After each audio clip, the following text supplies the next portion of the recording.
Wow!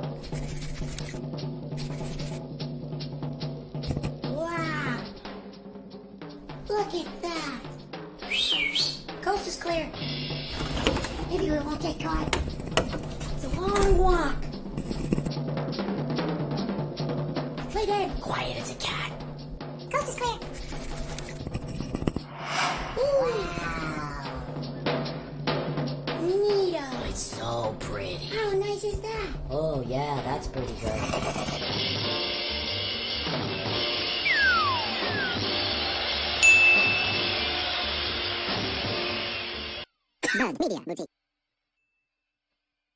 Hello everyone, and Merry Christmas, and it's going to be a fun night. We've got some lovely sours, we've got some wine-infused lager. We just have a very easy, relaxed, Christmassy sort of lineup. Are these more, summer-tasting sours? Yes, but the brewery chose to release them in mid-December. So here we are, and you know what? I'm actually kind of enjoying, having done the range and picked the order, I'm enjoying how these are coming off right now. Now, for all of you watching at home, your order tonight is the Cabin Vines and Binds, followed by Blindman's Fruit. Fruit with an exclamation point. So, fruit? I don't know. And then we have the Annex Ale Trouble, their Cranchberry Sour, followed by the Cabin 4 Alive, which is, to my count, I think the third release. The previous two were both in summer, so this coming out in mid-December is a little odd, but okay, here we are. So, yes, welcome. It's kind of a fruity, tart, interesting, not Christmas in July, July at Christmas sort of on its head sort of tasting, but this is what I felt like, so that's what we're doing. Now, let's jump right in here with the Cabin Vines and Binds. They call it a rosé? Well, they call it a California Zinfandel Lager. But to me, this kind of comes off as like a sparkling Zin Rosé, or as a rosé wine spritz, which ironically comes off to me much more like a wine spritzer than the white wine spritzer IPA, the Cindy by 88. I'll be very honest. This is either the second or third release of Vines and Binds. Pretty sure it's the third. I didn't like either of the previous ones because I thought the wine character was completely in the background. The beer just overran it. It wasn't in balance, and it was fine. But I would have been happier drinking like Retro Spectrum or anything else they made. I always thought that the Vines and Binds was the weakest thing in the lineup. I wasn't interested. It was just okay. This is different. And it's the first Vines and Binds I really have hard, positive feelings about. Like, I think this is really interesting. Now, this is a collab with City and Country, which is an urban wine and tasting bar, which is basically they bring grapes in from BC and make wine. And not just from BC, but they bring grapes in from outside of Calgary and make wine in Calgary. Cool concept. Not always on board with what they actually produce. I've had their wines in the store. Their quality's been pretty good. But their collabs with Cabin, to my mind, to my palate, haven't been all that interesting. Also, apparently I can send 200 stars to pin my comments here. I feel like I'm running the tasting and I shouldn't have to spend stars to pin my own comments, but here we are. And yes, my favorite promo in a long time. I really hope Cabin saw that because that was awesome. Thank you, Aaron. You're welcome. Thanks for saying so. Thanks, everybody. So let's talk about what this is. So this is a very simple lager base. It's clean, it's bright, it's got good grain characteristic, but then they add in the Zinfandel. And I think the big thing here, yeah, Eric, I feel like 4 Alive was like late summer, like late September. I don't think it was into October, November. But 4 Alive came along late, not Christmas late, but late. That send stars is just gonna bother me forever. Oh, Meta, what are you doing?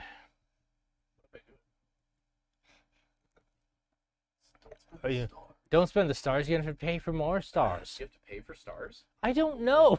Probably. I have no idea what this weird gig economy metaverse thing is. It's nonsense.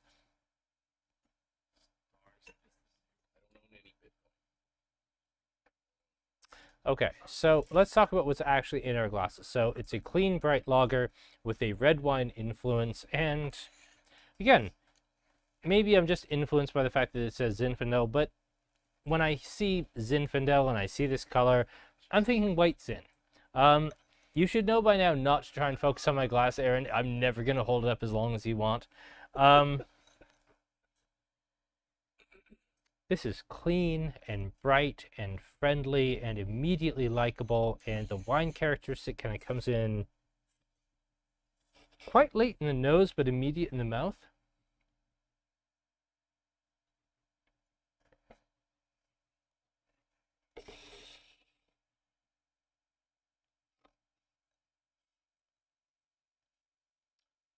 This is, to me at least, immediately likable, immediately pleasant, something I want to drink more often. And this is the first Vines and Vines I can say that about because I didn't like the previous versions. So this is immediately immensely likable. It's pretty fresh, interesting, but here's the issue I run into this. I love this beer, but there's so many other interesting things you can do with wine or wine barrels. Is making something like the simplest beer style in a lager. Not the simplest to make, but the simplest to drink. And then adding in like Zinfandel grapes and going for this like sparkling white Zin characteristic. I like it. I don't know if it's the best use of the medium. So I'm kind of conflicted on this. I enjoy it. I like the concept. I like what's in my glass, but considering how much effort went into making this, I can't help but feel a little bit let down by the amount of resources that went into making something this simple. And that's a very, very harsh take on this beer.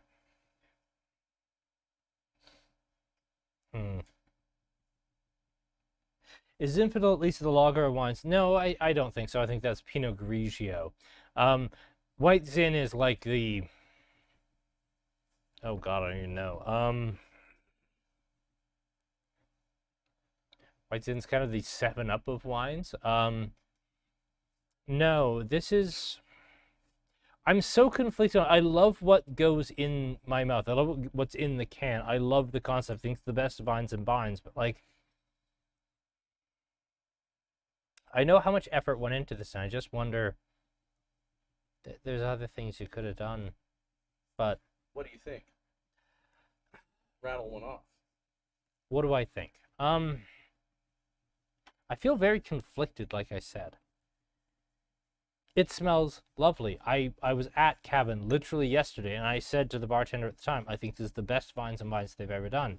And then they wildly disagreed with me and said it was the simplest, but I still think it's the best they've done.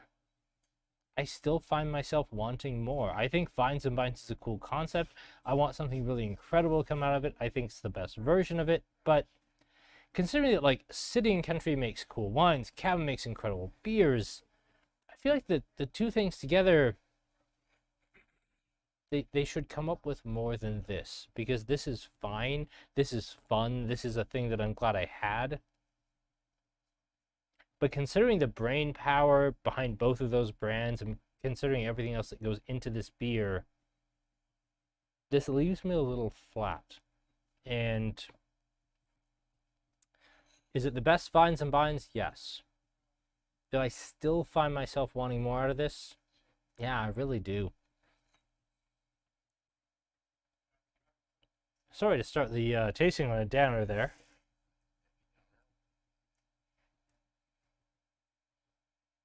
And it does have a beautiful rose gold color. All right, Aaron, you ready? Nice. I'm going to hold it up to the light. Yeah. It does indeed have an absolutely stunning rose gold color. You are absolutely correct. It looks incredible. And it tastes very friendly and fun with lovely fruit and everything else. I think I want more out of this collaboration. It's so close. And I think we're going to hit a Vines and Vines, be it, edition 4 or 5 or 7 or 21. Eventually, this beer is going to go off. And this collaboration is going to pay off. And this is closer than they've ever come before. But I still don't get vines and vines.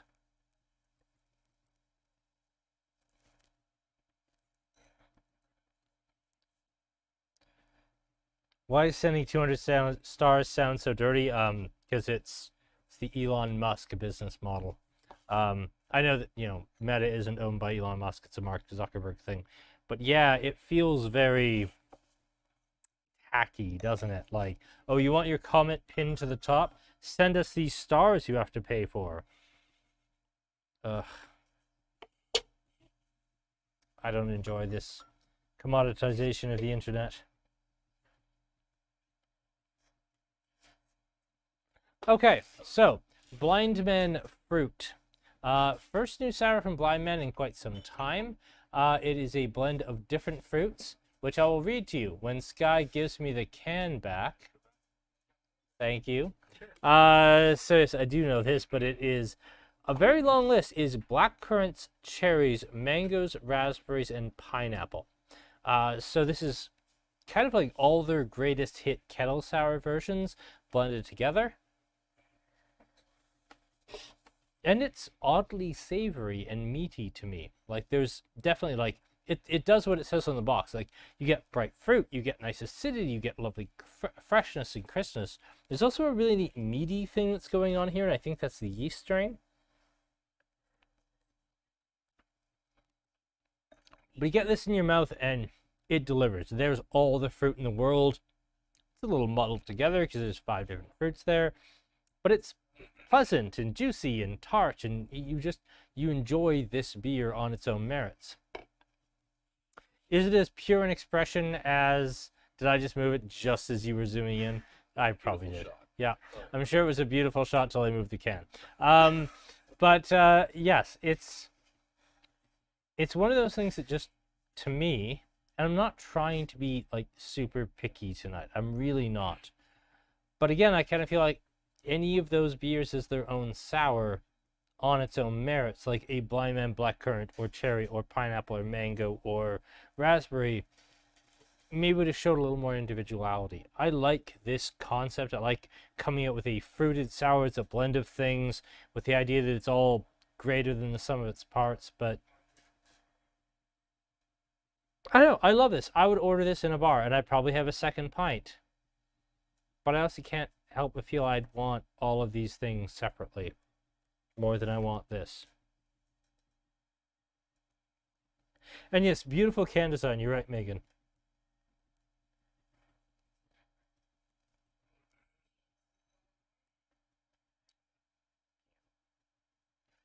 And yes, Eric, you make an excellent point. There is so much more to explore with wine. That's why I'm very careful not to damn this beer, and why I want to say that, like, they're gonna get this right. They are going to get this to the point where this is the best thing in the cabin lineup, especially since they resolutely refuse to make summer saturation cabin. They're going to get this absolutely right one day. And I don't know if it's going to be the next batch or 3 batches from now or 5 or 10 or 15 or 20 batches from now. They're going to get this exactly right. And it's going to go off like an absolute fireworks display. This beer is closer than they've ever gotten before, but it's not quite there yet. This beer I had such high hopes for because I've really enjoyed Blindman's one-off fruit sours. I don't think, because even like the passion fruit sour from them was a seasonal. I don't think Blindman has ever had like a full-on year-round seasonal that was fruited, unless that passion fruit is in fact year-round. But this felt like it could be such a great thing, and it just leaves me a little bit flat. And you're probably thinking, oh wow, I'm being really hard on this. I'm being so harsh to Blindman's fruit. We're going to get to some other blended fruit sours, because that's kind of our theme. And then I lumped this in because I couldn't find another good blended fruit sour I wanted to talk about. This is great to me till you try these and you kind of see, well, same idea, isn't it? Like, they're different fruits, obviously, but this tastes muddled Whereas in these, I can kind of taste everything they've put into it.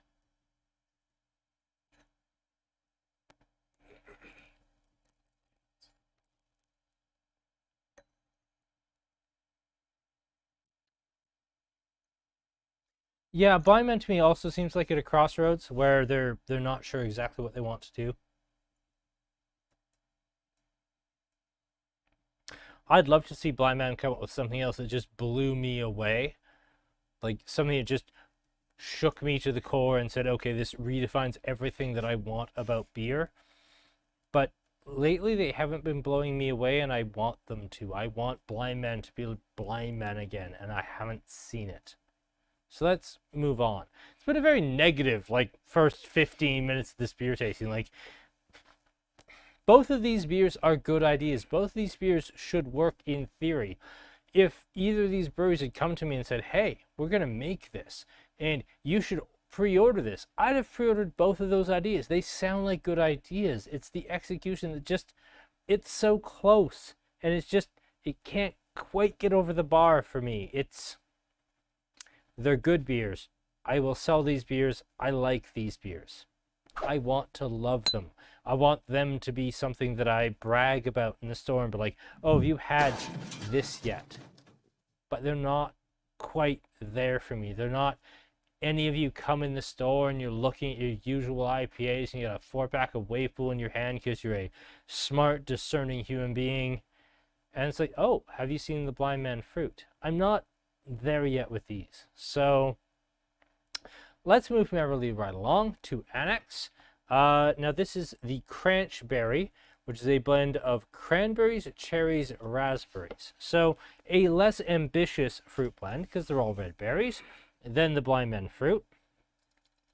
It is very, very, very pink, which I always like. Always like a pink beer. Aaron, how long do you want me to hold this here? A little longer. A little longer? A little longer. A little longer. Keep holding it. Yeah, probably Yeah. a little longer. More long. Yeah, you can hold it for 10 minutes. Yeah, you got it. And the difference is, for me, and this is why these two beers are back to back, is this beer, the fruit was there. This beer, the fruit just leaps out of the glass. It's bright, it's impeccable, it's showy. There's so much here that just immediately appeals. And that's not to, piss on Cabin or Blindman in any way. They've made very, very good beers. This is just, I really like Little Trouble. How long will I hold it up for 200 stars? Less time than I did for Aaron. I don't even think I get paid for stars. And if I did, I wouldn't use them anyway. Oh, God, I hate the stars so much. I just want Mark Zuckerberg to just piss off.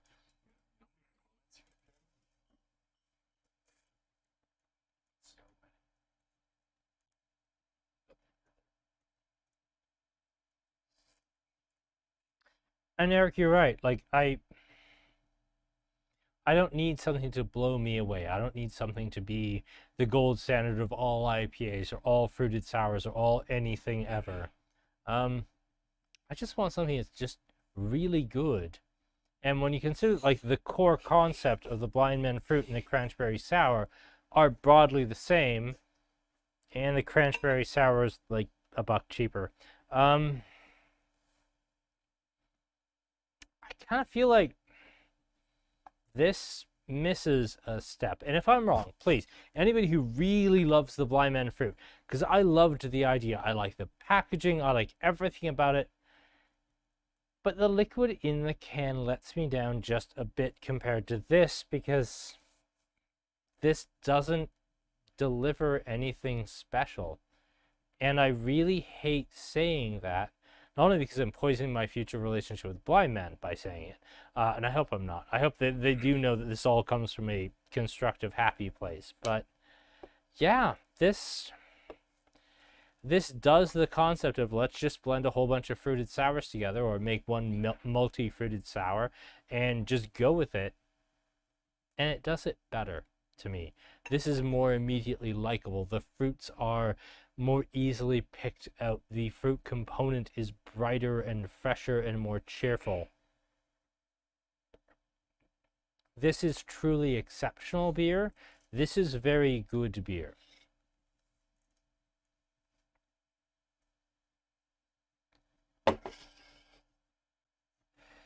And where did things go wrong? I don't know. I think this is a recipe issue for me. I think that there was a way to make this beer brighter, fresher, simpler, perhaps. I don't know where the issue here lies. I really don't. I know that I prefer this over that.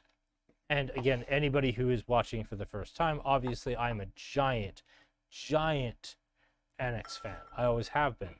But I mean, even the color, Aaron, color. Yep, color. Like, that's the multi-fruited Blindman. That's the multi-fruited Annex. I know which one to me looks like a fruited sour in the glass. And it's not the Blindman. It's the Annex. And I really, really want to like the Blindman more. But the Annex does everything I want the Blindman to do, but it does it better. And yeah, that leaves me just a tad disappointed. Christmas is canceled. Look, I didn't want this to be a negative tasting. I really picked 4 beers I really wanted to taste. I thought they fit a theme. I was really excited about them. I'd heard great things about the new Cabin Vines and Binds. Like, I was really pumped for this. Like, this is the first new sour Blindman's come out in a while. Like, I was really pumped. I didn't come into this from a negative place. That one's good though, right? The Annex Ale Project? The Annex is great. The Blindman is still good. It's just a bit confused about what it wants to be, and this is a brilliant idea just in rough pencil drafts. This beer, if it keeps being made, is eventually going to be one of the best things ever made in Alberta. It's just not quite there yet. But you can see the bones. You can see it's a brilliant idea. It needs a little more time to figure itself out. It's the prototypical late bloomer.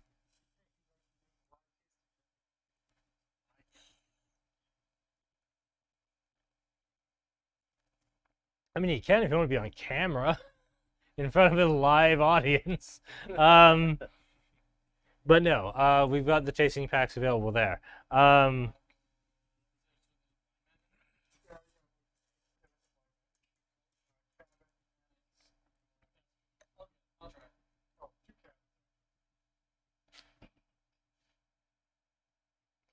No, Eric, I don't think you're wrong about comparing sours to the first 2-3 years of Blindman's production, because they really set the benchmark. They were ambitious and creative, and they were really one of the first. Like, before we had the Establishment Skyrocket series, where it was like 1 through 7 and different versions of Skyrocket, and they were openly experimenting. Blindman was doing the same thing with their dry hop kettle sours, and they had multiple different versions. Same thing, and they rebrewed some, and they kept playing with the idea, trying to find like a core style that they wanted to just be theirs. No, Blindman's not unique here. Like, this is definitely a thing that good breweries do.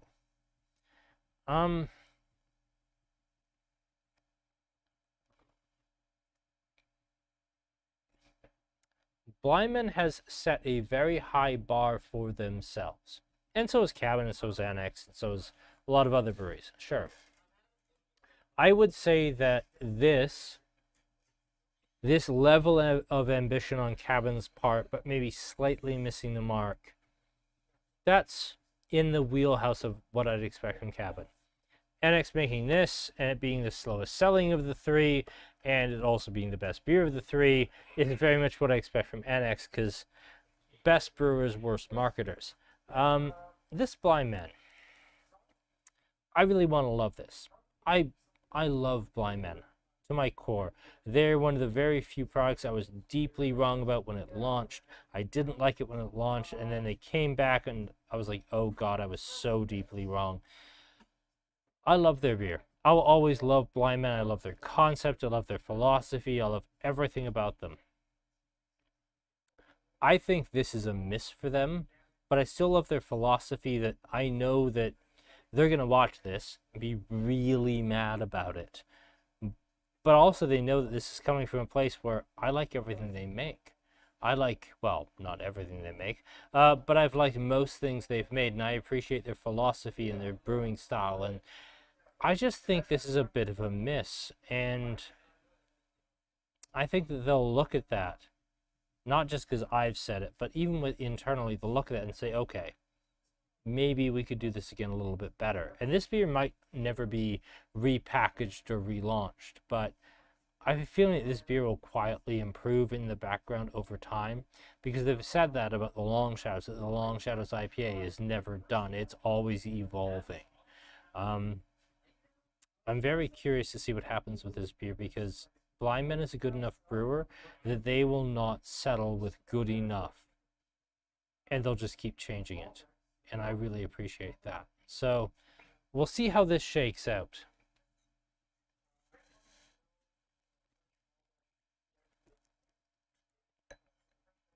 All right, let's finish with the Cabin 4 Alive, a beer I know I like, even if it's being launched in an odd season.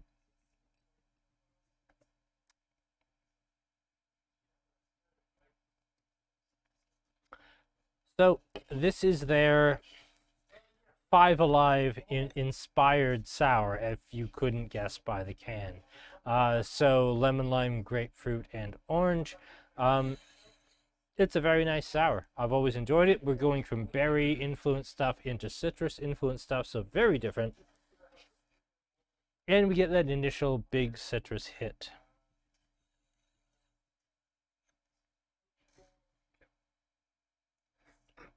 I mean, it's bright, it's citrusy, it's fresh, it's classic. How do you not like this sort of beer? Yeah, this is, again, this is the third or fourth release of this beer. It's clean, it's fresh, it's citrusy. I mean, this is becoming one of those, if they didn't keep releasing it at different times of the year, Cabin, you could set your watch to it sort of seasonal. Like, you just expect 4 Alive to come out at some point in the year, and you know you're going to like it, and it's always going to be reliable. This is excellent. Like, I'm going to give the Cranchberry the number 1, 2, 3, 4, but yeah, this does what it says on the label, does what it says on the box.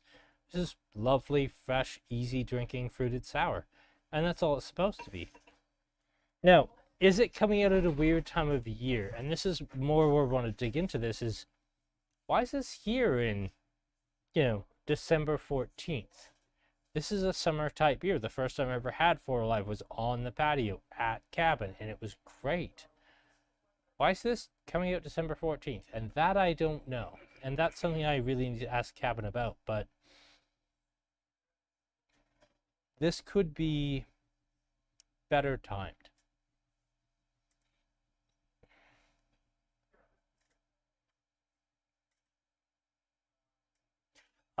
Yes, there is indeed a beer tasting holiday break coming up. We are going to take the rest of the year off. We will return in January. But yes, we are done for the year. And before Eric complains that we're done in half an hour, I am going to announce that we are indeed done in half an hour. My apologies. We are indeed done in 30 minutes. Because we have a reasonably small audience, and as we didn't get a lot of questions and comments, which fair enough, it's Christmas, everyone's busy.